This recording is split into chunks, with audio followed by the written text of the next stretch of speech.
Welcome to the Rob Seco Field Ready Podcast with your host, Jim Robinson. Hello, and welcome back to the Rob Seco Field Ready Podcast. I'm your host, Jim Robinson. Insurance coverage and an optimistic outlook rarely go hand in hand. The optimist believes he will never need to utilize insurance and thus considers it a waste of time, whereas the pessimist, on the other hand, will view insurance as the floor for the worst-case scenario, protection against disaster. So why might there be a reason to be optimistic about crop insurance and overall prices this year? And especially as you get out west and you're considering that dryland acre, how does this interact with your marketing strategy to lock in profitability? Or what other acres might you bring into production this year? To talk about that with us today, we have Paul Mussman with AgWest Commodities. Welcome, Paul.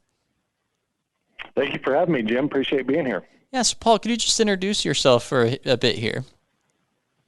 Yeah, again, thank you for having me. My name is Paul Mussman with AgWest Commodities. We've been in business since 1999, and the major part of our business, what we do is work hand-in-hand with producers with their marketing needs. We are not crop insurance agents, so I'll put that disclosure out there now. However, crop insurance and guaranteed bushels tie hand in hand with those bushels that can be marketed, those bushels that a producer can sell, either forward sell or what he anticipates to have in harvest, or maybe what he anticipates as far as his expense side on what he's putting in there for nutrients and fertilizers. So those two numbers play hand in hand.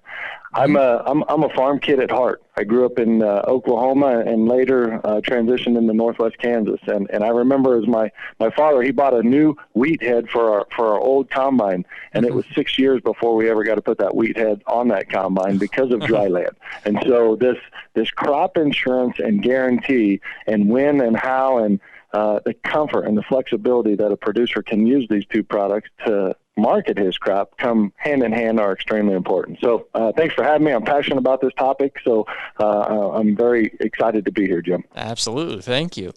So first of all, Paul, what have the higher commodity prices done to these insurance guarantees?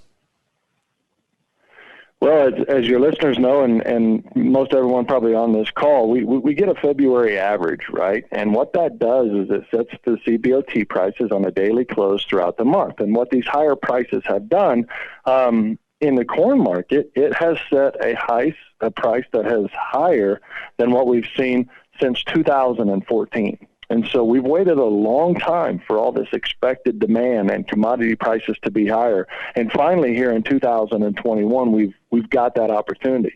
So our base price, our guaranteed price for the 2021 crop is higher than any crop we've seen since 2014. So that's extremely exciting, especially as you look as the years in past where it's been very difficult to inch out a break even or to farm for a profit. This year, we're starting the year at profitable levels across the board. I would also mention the spring price is the base price. However, we get another opportunity in the fall where the CBOT price is averaged again in October, and that price can be higher or lower. In particular to the corn market, not counting 2020, which is last year, and I think we all probably remember what happened last fall with the great demand-driven market. This will be, 8 years in a row that fall prices were lower than spring prices. Mm-hmm. So history doesn't always repeat itself, Jim, as we know in the ag markets and in farming that no 2 years are exactly the same. However, you mentioned pessimism and optimism when you opened the podcast here today.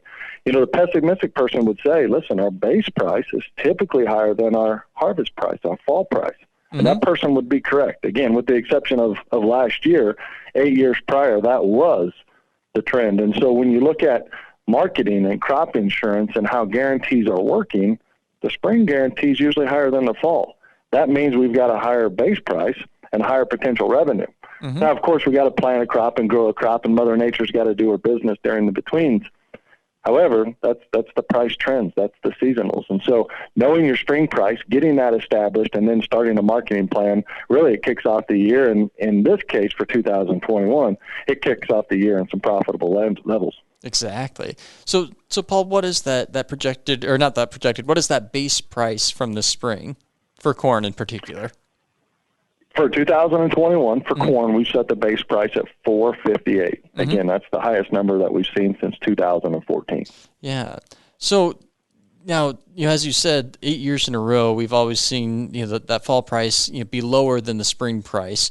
So currently the market is signaling that there's a demand for more bushels to be produced. What do you think the volatility in the price looks like as we move between now and this fall for the remainder of the season? That's a great question. To answer it, to be very candid with that, I don't know. We are going into a situation for 2021 that I don't think anyone knows. Mm-hmm. If you think back the last 4 or 5 years, we had hoped that, not us in the Western Corn Belt, but someone, particularly maybe East, would have a problem in production. Or maybe it wasn't us as the United States, maybe Europe or Ukraine or Russia or South America or Argentina. So maybe somewhere, somehow, a major producing country would have some sort of production problem. And they've developed some. But the last 5 years generally has been adequate to normal production. And so we've had no really big changes to price. It's just kind of been status quo. We've kind of been locked in a range. But going into 21, you ask about volatility. Mm-hmm. We have something that's changed over the last 8 months that typically takes the corn market or soybean or even wheat market for that matter 4 or 5 years to change. Mm-hmm. And what that was is we had burdensome supplies. We had anticipations from the USDA and private analysts and a lot of other reporting services that we'd have with this tremendous amount, this burdensome amount of corn inventories left over going into this year. That was the estimate last July and August. But that changed.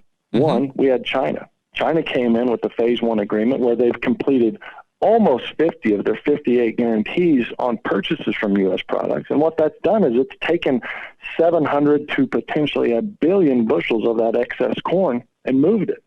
If you look at the world, you look at the globe as a whole, our demand for corn has been very stagnant.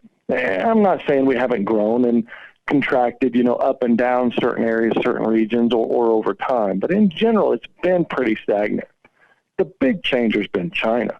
What they're doing with their hog herd, what they're doing with rations, what they're doing with corn demand has changed.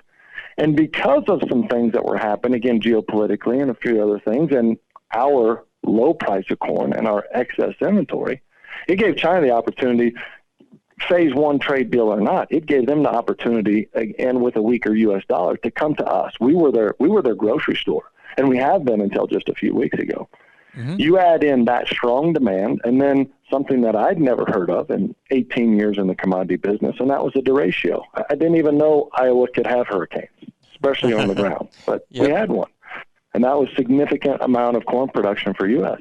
Mm-hmm. You also had Brazil and Argentina off to just a horrid start. Now they ended up okay with a near average crop, but that's not where it started.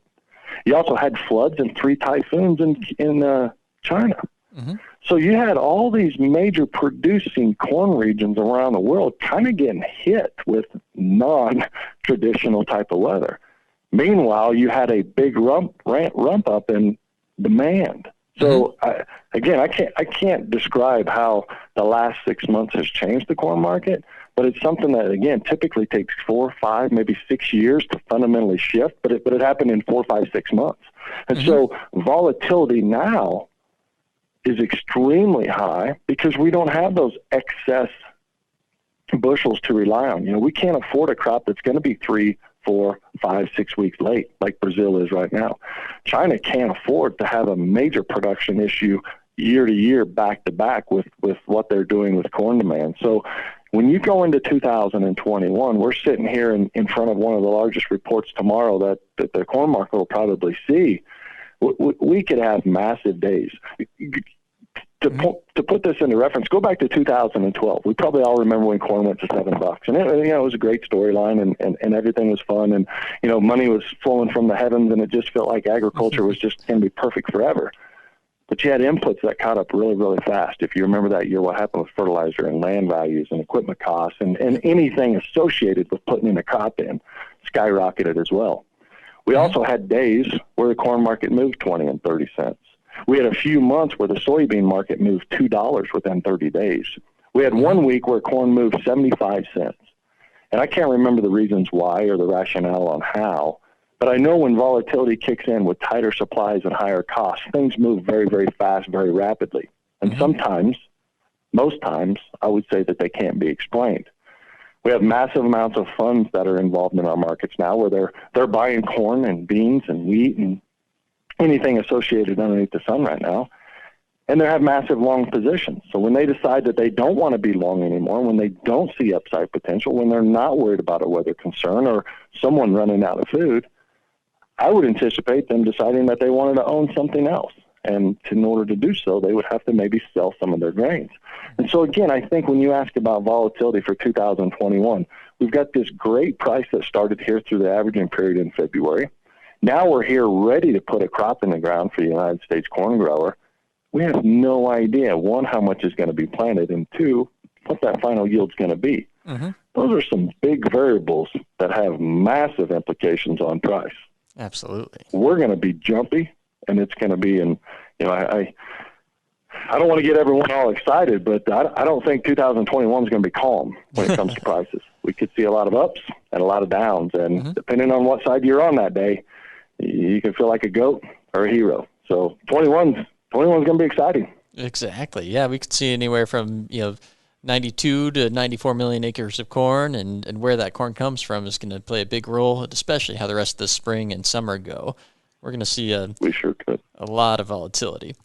So, in some of these markets, farmers actually have the opportunity to use that spring pricing averaging time period to lock in a profit with their insurance, regardless of kind of what happens through the remainder of the season. I mean, if you look at in the West, so for an eco-fallow rotation in, say, western Nebraska, southwest Nebraska, Kansas, wherever it might be, with the locked-in price at 80% coverage with an APH of 130 bushels an acre, you can lock in more or less $84 an acre in profit just based on your 80% insurance guarantee. So if you use that calculation and kind of apply it to a number of different geographies, yield potentials, input costs, etc., what does that mean for farmers in terms of the outlook on what they were looking at these next years? Should they bring in more acres for production? Should they be aggressive in their marketing? What do you think a farmer should do in this current environment? That's a great question.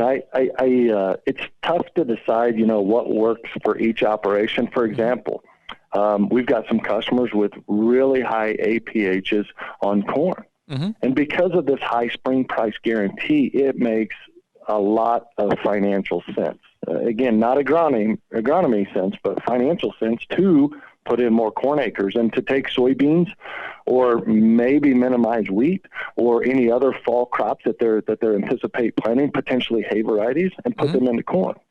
But then there's a few operations that I know in Northwest Kansas that after the last couple of years that have introduced the soybean to their crop rotation, they've got very strong soybean APHs on some dry land. In those cases, it makes sense for them. So to say one farmer should do this or not is very tough to do. But I would say in general, the higher price right now, and begin because of the kind of variability with soybean yields, our two major fall crops that we're going to plant in the U.S., it does fall towards more leaning to increased corn acres in 2021.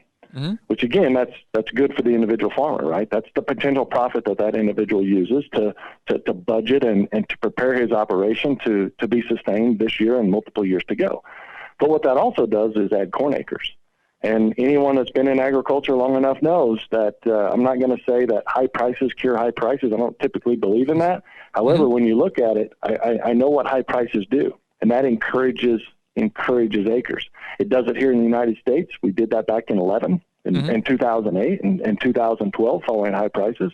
It also does it in South America and Europe, Ukraine, and also in China. So not only are our prices here in the U.S. higher, but they are around the globe. And so that's encouraging more and more folks to plant fence row to fence row, if you will, to maximize profit potential for 2021.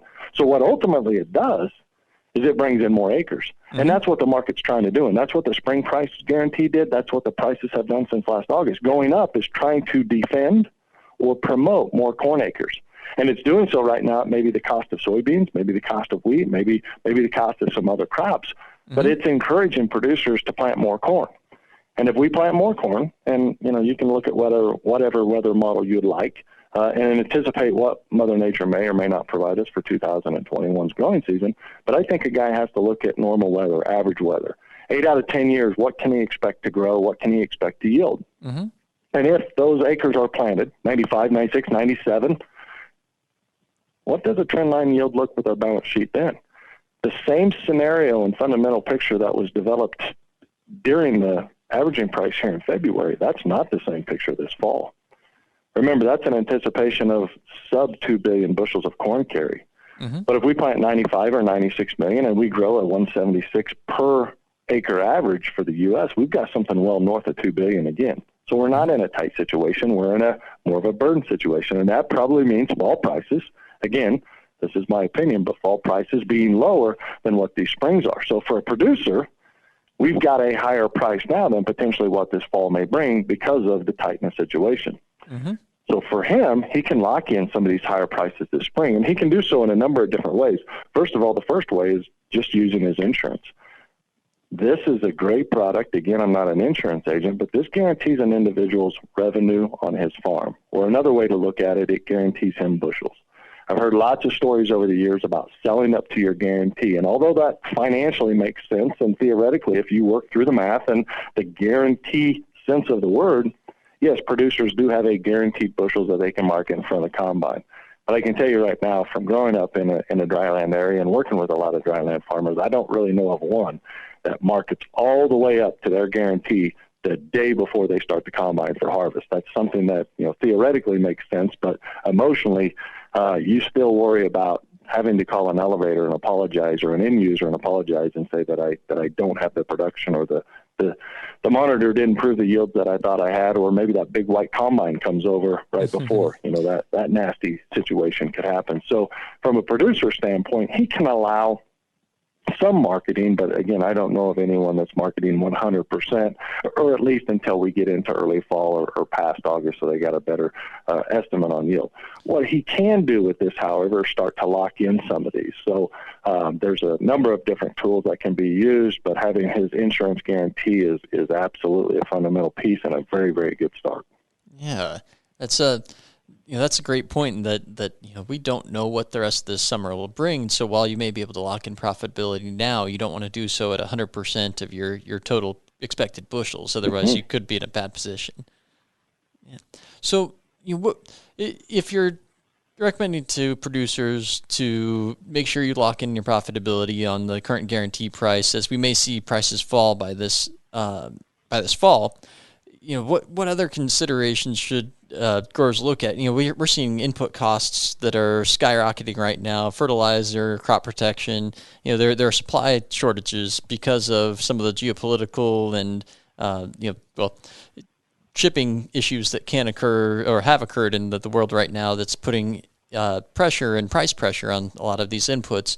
Managing inputs is going to be a big challenge, especially where everybody's looking to get a piece of this pie. What do you recommend to growers around managing costs while they're still trying to maximize revenue?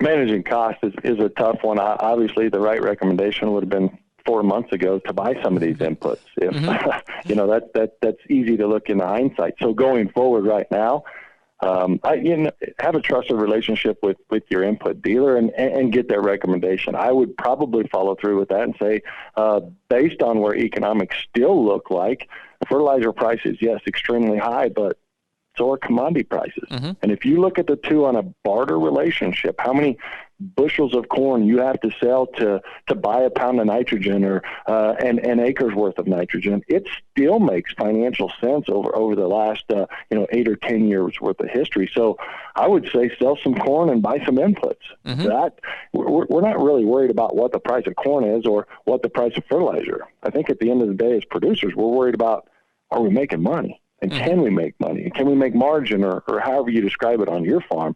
So I'd say buy some of that now, so bird in the hand. You have it. I've been hearing rumors about shortages, and I don't know if those are true and definitely how widespread they are.